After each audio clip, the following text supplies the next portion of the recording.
मैं आपको ना एक बंदे की बात बताता हूँ, लेकिन आप ये याद रखना कि मेरा पॉलिटिकल बिलीफ का इस बात से कोई ताल्लुक़ नहीं है। इमरान खान ना एक दफ़ा कहते हैं कि मैं अगेन उनकी पार्टी को सपोर्ट करना या उसके अगेंस्ट रहना, उससे कोई ताल्लुक़ नहीं है। सिर्फ़ उनकी लाइफ जो एक बहुत ज़्यादा इंस्पायरिंग है। उन्होंने कहा कि मैं अपना क्रिकेट मैच खेलने गया पहला, तो मैं ग्राउंड में गया और मैं जाके I was hitting sixes fours and everything. तो वो शायद गालिबन उनका दूसरा मैच था। उन्होंने कहा कि पूरा क्राउड जो है वो मुझे अप्रिशिएट कर रहा था, और जब मैं वहाँ से जा रहा था, जब मैं मैच ख़त्म हुआ और मैं वापस पेविलियन की तरफ जा रहा था, the whole crowd was cheering at me, they were appreciating me and everything.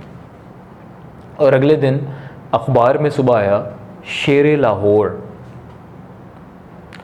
उन्होंने कहा एक दो दिन गुजरे, दोबारा हमारा मैच था, उस मैच में मैं 0 पे आउट हो गया। उन्होंने कहा द क्राउड वो same and they all were jeering at me this time.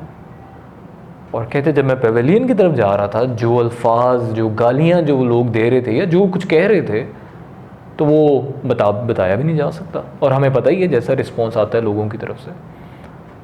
और उन्होंने कहा कि अगले दिन अखबार में सुबह आया था इमरान कांट। एक मैसेज बड़ा अच्छा लगा बकौल इमरान खान साहब के। उन्होंने कहा कि उसके बाद ना मुझे ये से फ़र्क नहीं पड़ रहा था कि लोग मेरे बारे में क्या सोच रहे हैं, क्योंकि लोगों की ओपिनियन तो एक दिन में चेंज हो जाती है। आप आज अच्छा काम करो, लोग आपके साथ हैं। आप आज एक गलती हो गई आपसे, लोग आपके ख़िलाफ़ हैं।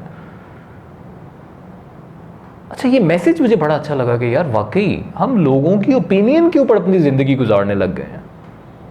हमें ये देखना चाहिए कि हमारा काम क्या है, हमारा रास्ता क्या है। रास्ते के अंदर हज़ार दफ़ा ऐसा होगा कि आपसे कुछ गलतियां होंगी, कुछ नाकामियां होंगी, लोग उस वक्त आके एकदम आपको डिस्करेज करेंगे। आपको पता होना चाहिए कि कोई बात नहीं यार, अगर इससे नाकामी हुई है मैं कोई दूसरा रास्ता इख्तियार करता हूँ, और उसकी तरफ हम चलते रहते हैं। फिर मुझे उनकी एक और बात बड़ी अच्छी लगी। उन्होंने कहा कि जब I mean when he was in school, college, university, whatever it was, तो उस वक्त वो सोचते थे कि यार मुझे क्रिकेट टीम में जाना है। तो ये उनकी लाइफ का एक पैशन बना। अब वो पैशन था, एक सेल्फ चैलेंज था कि मुझे ये करना है, and he said I did it. फिर ये सोचा गया कि यार मुझे कैप्टन बनना है, कैप्टन बने। फिर उसके बाद सोचा कि यार वर्ल्ड कप जीतना है, यार वर्ल्ड कप जीते।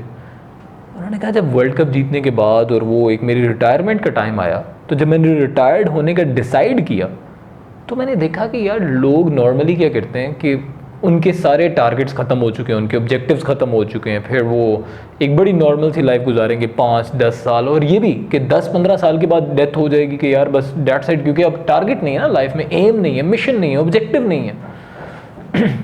उन्होंने कहा तब मैंने अपने आप को एक चैलेंज दिया दोबारा से कि I want to start a new political party, जिसको जो मुल्क के अंदर सब चेंजेस लेकर आएंगे। अगेन चेंजेस लेकर आए नहीं लेकर आए, that is not the part of this discussion.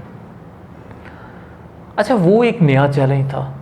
उस नए चैलेंज के साथ उनके अंदर एक फिर दोबारा वही स्कूल वाला इमरान खान दोबारा पैदा हुआ कि एक पूरी ज़िंदगी आगे पूरी देख रहा है।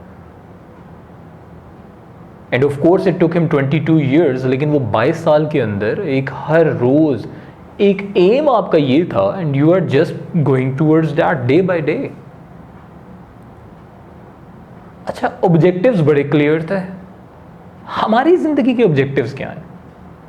आप जाके बाहर 100 लोगों से पूछेंगे यार what do you want to do in your life, they would say कि यार पता नहीं, देखो जो होता है जैसे होगा। आपने एक चीज डिसाइड ही नहीं किया, आप उधर तक पहुंचोगे कैसे? टारगेट डिसाइड करना फिर एक बड़ी कॉमन सी चीज़ है, बस यार अब तो हमारी उम्र हो गई है। उम्र का भी इससे कोई ताल्लुक नहीं है, आपके इरादों का ताल्लुक आपकी उम्र से है ही नहीं है। आप कितने छोटे हैं, आप कितने बड़े हैं, इससे कोई ताल्लुक नहीं है कि आप बड़ा इरादा कर सकते हैं, आप कोई बड़ा काम कर सकते हैं कि नहीं कर सकते।